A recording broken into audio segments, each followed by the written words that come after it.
Assalamualaikum warahmatullahi wabarakatuh. Perkenalkan, saya Majida Putri Lestari dengan NIM 203220142 dari kelas PGMI 2D. Adanya saya di sini untuk memenuhi tugas ujian tengah semester mata kuliah keterampilan berbahasa dan kesusastraan dengan topik teori analisis wacana kritis, dosen pengampu Bapak Lukman Hakim. Sebelumnya, apa sih analisis wacana kritis itu? Nah, saya akan menjelaskan apa analisis wacana kritis tersebut.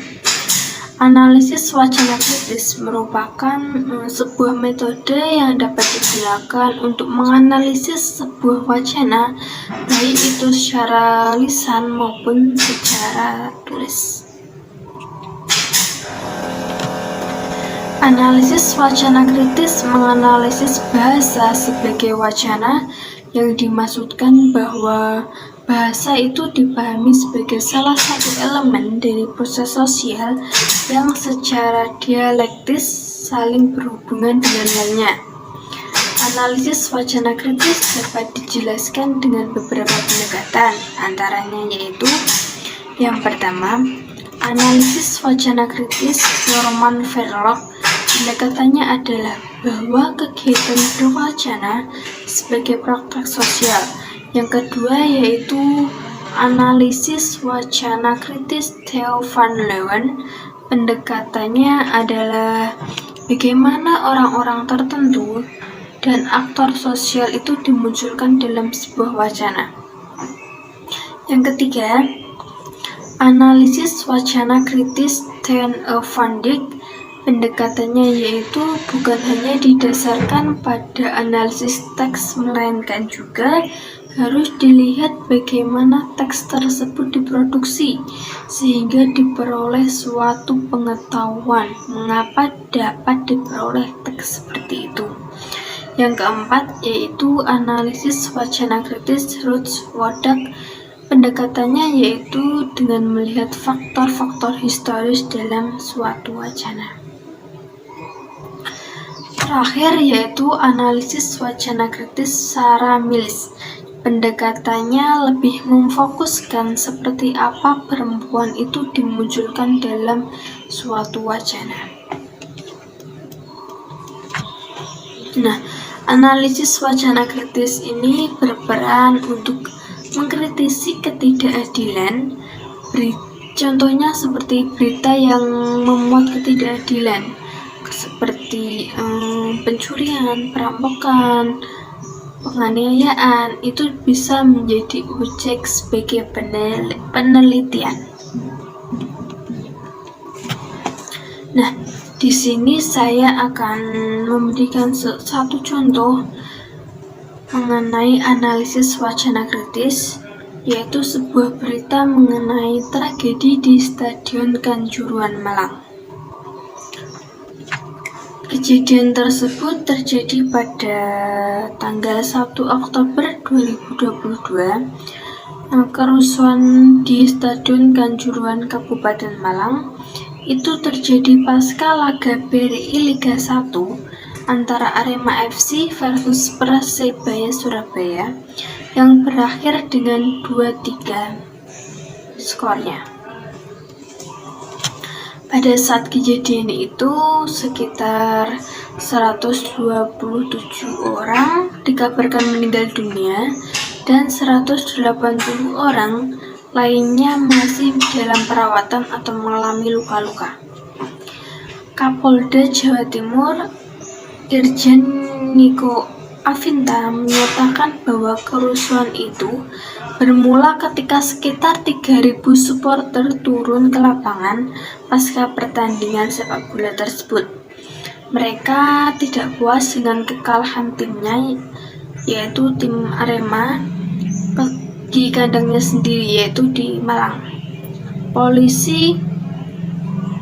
Para supporter turun ke lapangan itu membuat rusuh, dan polisi akhirnya ingin mengurai dengan melepaskan atau menembakkan gas air mata untuk membubarkan para supporter.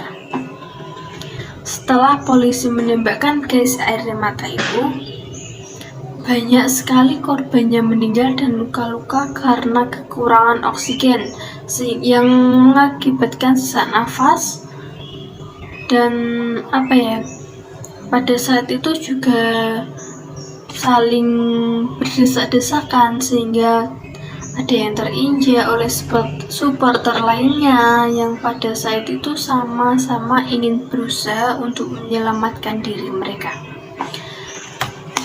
Paparan gas air mata dalam dosis yang tinggi itu dapat menyebabkan kematian. Dari kejadian itu dapat ditelusuri lebih dalam lagi, mungkin saja dalam kejadian tersebut ada seorang provokasi yang menambah kericuan pada tragedi malam itu, dan pihak kepolisian menurut saya itu melanggar hak asasi manusia dikarenakan pengendalian massa yang salah malah membuat puluhan supporter di sana mengalami luka-luka dan meninggal dunia.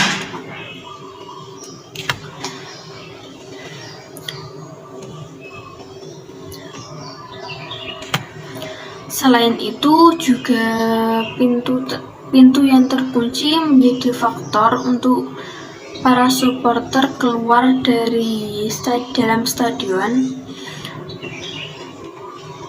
Padahal para supporter di sana sudah meminta kepada kepolisian untuk memberhentikan aksi penyemprotan gas air mata.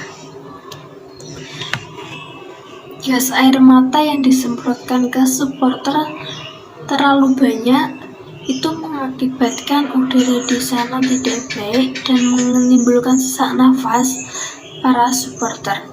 Padahal di sana itu banyak sekali para perempuan, ibu-ibu, terutama anak kecil yang juga terjebak dalam kondisi pada saat itu. Jika dikaji secara rinci lagi, terdapat kelalaian dari PSSI dan kepolisian. Kenapa? Pada saat itu tidak berpikir lebih jauh lagi sebelum melakukan itu, padahal di sana banyak anak kecil yang juga ikut menonton. Pihak kepolisian mengatakan bahwa kalau semua mengikuti aturan akan dengan baik ditangani. Ada sebab dan akibat, itu menurut Kapolda Jatim Irjen Niko Afinta. Tetapi kenapa ketika ada yang pingsan, sesak nafas, itu tidak segera langsung dievakuasi, sehingga mengakibatkan banyaknya korban jiwa yang berjatuhan pada tragedi itu. Kepolisian juga berkata bahwa petugas medis di sana sangat terbatas jumlahnya. Nah, di sini sudah dipertanyakan, apakah dalam pertandingan sebesar itu tim medis tidak disiapkan dengan baik? Nah, di sini masih dipertanyakan siapa yang salah, kepolisian kah, panitia, atau para supporter. Semoga dengan tragedi di Stadion Kanjuruhan Malang ini bisa membuat persepak bolaan di Indonesia semakin baik lagi ke depannya. Cukup sekian dari saya. Semoga apa yang saya berikan ini membawakan ilmu yang bermanfaat bagi saya maupun orang lain. Cukup sekian, terima kasih. Wassalamualaikum warahmatullahi wabarakatuh.